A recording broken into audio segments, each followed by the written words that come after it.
So starting with workers' condition in Iran, uh, the efforts of workers, trade unionists, and labor rights activists in Iran to raise concerns about unpaid wages, precarious working conditions, the staggering inflation, and poor living standards have consistently led to crackdowns by the Iranian authorities.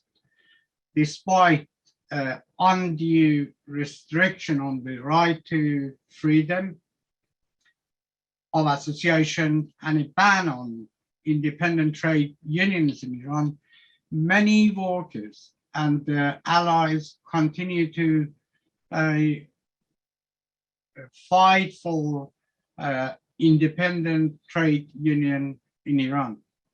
So this is the overall brief condition of what is happening in the working class in Iran. Teachers, I believe, as part of the working class in Iran, have the same condition as other workers in Iran. So for more than 2 decades, Iranian teachers and their representatives in trade union, which is called ITTA, Iranian Trade Association, and on top of it, it's CCITTA, which is the coordinating committee of Iranian Trade Association. So they work within the framework of relevant laws of country, have always pursued their demands insistently and explicitly in various ways. In addition to the dignity and livelihood of teachers, the dignity and obvious rights of students and children, including free and quality education, educational facility, I would say, in accordance with the standard of the day, is one of the other demands. And during the past year, despite the continuous efforts and numerous protests by teachers, the state authorities, instead of fulfilling their demands, reverted the old and unjust actions. Teachers' demands were expressed by comrades of the teacher movement: freedom of teacher in prison, teacher's salary must be above the poverty line, and free education. Retirees' salary, retirees who were teachers before, must be above the poverty line, and the independent organization, freedom of strike, protest, expression without regime's intervention, which is based on the convention of ILO as well, Article 98 and 78, which Iran's government assigned to or accepted to follow. Other teacher demands are, which, as I said, for 2 decades they were fighting for, is to have the education not to be as private education, but a state education and equal opportunity for all the students. As you know, many teachers are in prison at the moment. So one of them, I just mentioned two, such as Rasul Budagi. He has been given 5-year prison sentence along with living in exile and being prohibited from leaving the country. This is for Rasul Budagi, member of CCITTA, and the issuance of 4 years and 6 months sentence for Jafar Ibrahimi, who is the inspector of the CCITTA, and many others, Ismail Abdi, Iskandar Lutfi. And recently what happened was one of the teacher trade union in France, FO is called, two of the members, one of them, Cecil Kohler, who is the international relation member of FO, went to Iran with her husband, and they had a meeting with Rasul Budagi, Iskandar Lutfi, Shaban Mohammadi, and Masoud Nikha. Then next day, they were arrested, all of them. And the accusation was they preparing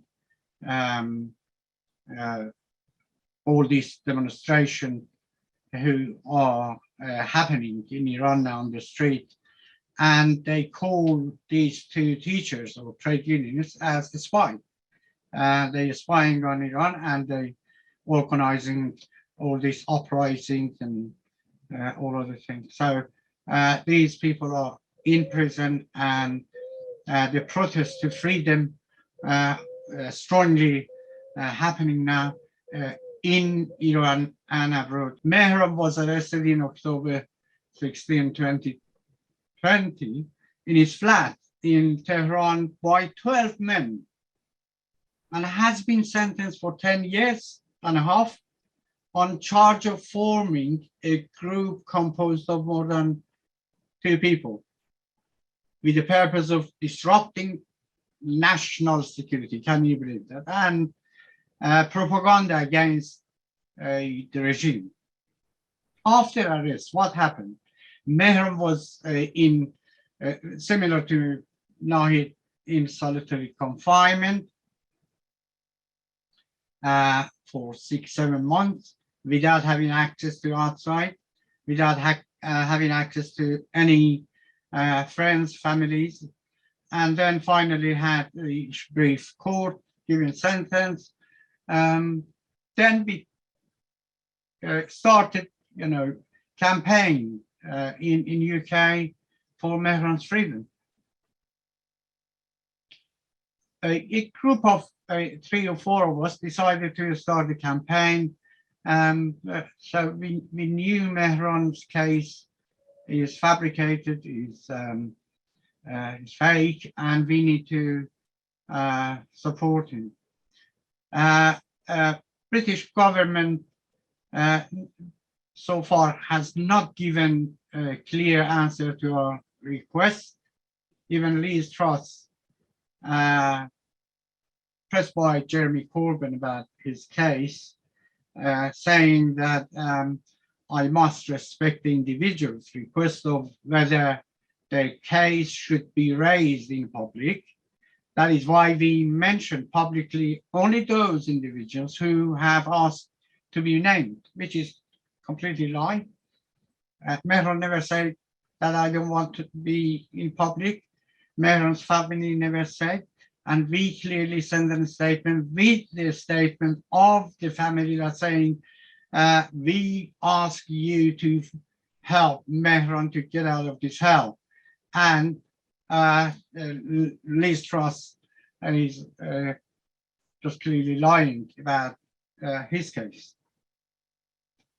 We have issued a statement with the help of the campaign for free all political prisoners, ICE, if I'm not wrong, with the help of Larry, obviously, was important part of this campaign, I would say, the new part which we sending to UK government.